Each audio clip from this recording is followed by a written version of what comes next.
Bonjour à tous. Nous allons donc prendre aujourd'hui notre chapitre du Tanya, chapitre 7. Donc, nous continuons. Ach nefesh achiyoni sheba amit sheba Israël, jemitzad aklipa menubeshet bedam adam kiniskar lehil. Donc, cependant, comme nous avait dit donc, dans le chapitre numéro 1, l'Admorazaken, contrairement aux formes de vie mentionnées à la fin du chapitre 6, qui dérivent toutes des trois clipotes totalement impures, les formes de vie suivantes proviennent, elles, de la clipat noga, l'âme vitale du juif, qui est elle-même issue du côté de la clipa, qui est revêtue du sang de l'homme pour l'animer, comme cela a été explicité donc, dans le chapitre 1, ainsi que les âmes donc des animaux, des bêtes sauvages, des oiseaux et des poissons qui sont purs, conformément aux lois de la Torah, et ainsi tous ces animaux sont permis à la consommation, et l'existence et la vitalité donc de tout le monde minéral et de tout le monde végétal permis à la consommation. Donc c'est là donc la source de toutes ces créatures. De même, nous dit l'Admorazaken, Vechem kiyum achayut kol maase, dibur maz marshava benyane olamazé, she'en be'em sad isur. De même, l'existence et la vitalité de toutes les actions, paroles et pensées qui relèvent de sujets de ce monde et qui ne présentent pas d'aspect interdit, n'étant ni une racine ni une branche des 365 préceptes négatifs et de leurs dérivés interdits par la Torah ou par ordre rabbinique, mais qui, ces pensées, paroles ou actions autorisées ne sont pas forcément orientées vers Dieu comme elles devraient être. Donc, tous relèvent en fait de la klipat noga. Les actions, les paroles et les pensées d'un juif doivent avoir pour fin le service de Dieu. Il lui faut, par exemple, manger avec l'intention que l'énergie absorbée apporte la force nécessaire pour l'étude ou bien pour la prière ou l'accomplissement d'un autre commandement. Et de même, un juif doit exercer une activité professionnelle afin de subvenir aux besoins de sa famille, éduquer ses enfants selon la voie de la Torah et les commandements, et donner la charité. Mais quand ses actions, ses pensées ou ses paroles n'ont pas cette finalité et veulent seulement et uniquement satisfaire la volonté, le désir et l'appétit du corps, eh bien, même s'il s'agit de ce qui est nécessaire au corps et à son existence et à sa vie,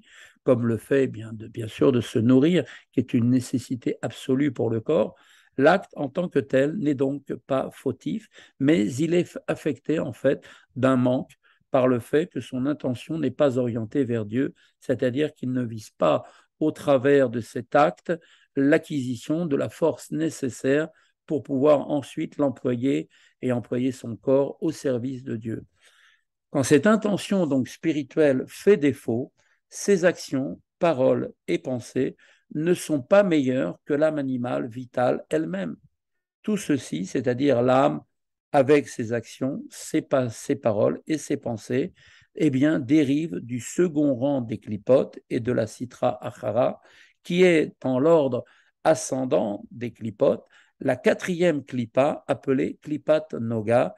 qui, en termes de traduction, qui veut dire la clipa qui brille, car cette clipa recèle en elle une lueur de sainteté. Car dans ce monde, le monde dans lequel nous vivons, le monde de Asiya, le monde de l'action, la quasi-totalité de la klipat noga est mauvaise, donc trois quarts de mal pour un quart de bien, et seul un peu de bien y est mêlé. Donc la klipat noga,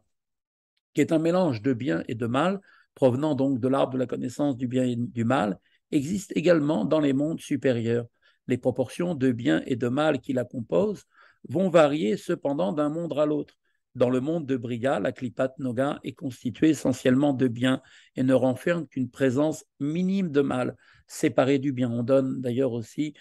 trois quarts de bien et un quart de mal pour donner des proportions qui est donc en fait et qui sont donc effectivement donc qui est donc effectivement dans le monde de Yetzira aussi. Elle est composée, le monde d'après, en dessous, composé de bien et de mal de manière équivalente, 50-50. Alors que dans le monde d'Asiya spirituel, le mal prédomine. Et dans le monde physique d'Asiya, dans le nôtre monde à nous, la quasi-totalité de la Klipat Noga est mauvaise et seul un minuscule faisceau de bien et de lumière se trouve mêlé au mal. Donc en fait, quand on dit trois quarts de mal et un quart de bien, c'est dans le Asiya spirituel, alors que le Asiya matériel, qui est le nôtre, dans lequel nous vivons, ce monde, eh bien là, il n'y a vraiment qu'une toute petite, minuscule faisceau de bien et de lumière. De ce peu de bien, eh bien, sont issus les bons traits de caractère présents dans l'âme animale du juif, comme il a été expliqué précédemment dans le chapitre 1. Ce chapitre avait expliqué et établi que les qualités inhérentes du juif, telles que la compassion, la bonté, proviennent de son âme animale. Cette âme est en effet dotée de nobles traits de caractère, bien qu'elle soit issue elle-même de la klipa, car il s'agit en l'occurrence ici de la Klipat Noga en laquelle se trouve, comme on vient de le dire, également un peu de bien. Dès lors que la Klipat Noga est ce mélange de bien et de mal, donc toutes les actions, donc les paroles et les pensées qui émanent peuvent alternativement viser une bonne ou bien une mauvaise fin. Rabbi Shneur Zalman va ainsi maintenant nous expliquer que la même action, parole, pensée sainte, lorsqu'on a en vue le service de Dieu, a un caractère négatif dans l'hypothèse contraire.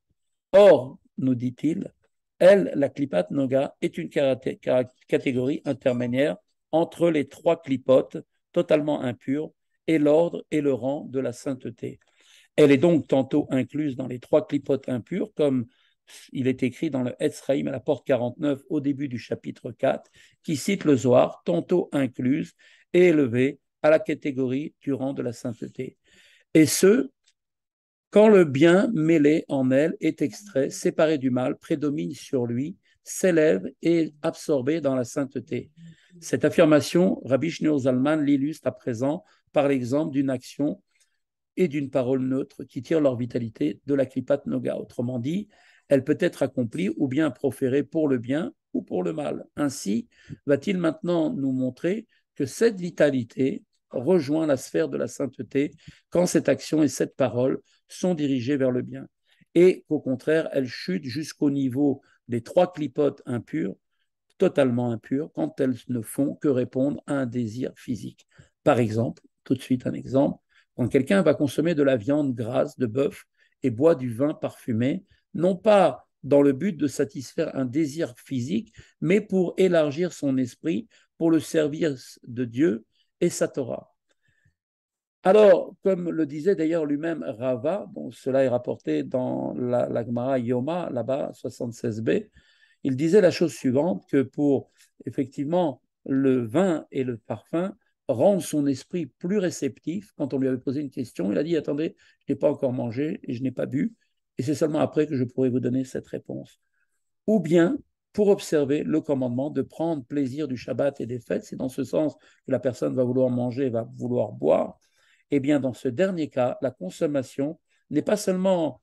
un moyen de service avec une fin spirituelle, comme l'exemple précédent, mais une mitzvah en elle-même, car c'est un commandement en soi, comme on le sait, que de prendre du plaisir le Shabbat et les jours de Yom Tov, les jours de fête, en consommant de la viande et en buvant du vin.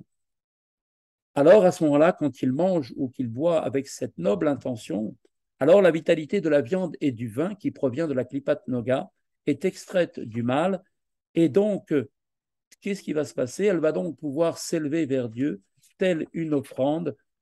qui est en fait consumée et un sacrifice, c'est-à-dire que la force vitale de la Klipat Noga, contenue dans l'aliment ou la boisson, est absorbée dans la sainteté. Et de même, en ce qui concerne la parole, la vitalité des paroles prononcées en vue du service de Dieu, eh bien, ont la force de pouvoir s'élever et être absorbées dans la sainteté. Par exemple, celui qui fait une remarque amusante pour aiguiser son esprit ou et réjouir son cœur en Dieu, sa Torah, et son service qui doivent être accomplis dans la joie, eh bien, à ce moment-là, comme Rava, d'ailleurs, avait coutume de le faire avec ses disciples, il faisait précéder toujours son discours par une remarque amusante, ce qui mettait les disciples de bonne humeur et les rendait ainsi beaucoup plus réceptifs et plus aptes à comprendre l'enseignement de leur maître, comme cela est rapporté dans la Gemara Psachim 117a. Et avec pareille intention, la vitalité des mots issus de la Klipat Noga est donc séparée du mal que renferme cette dernière pour être incluse dans la sainteté. Voilà, nous allons arrêter aujourd'hui notre cours du chapitre 7 pour la première partie et nous continuerons avec l'aide de Dieu la deuxième partie très rapidement. À tous, une bonne journée et de bonnes nouvelles.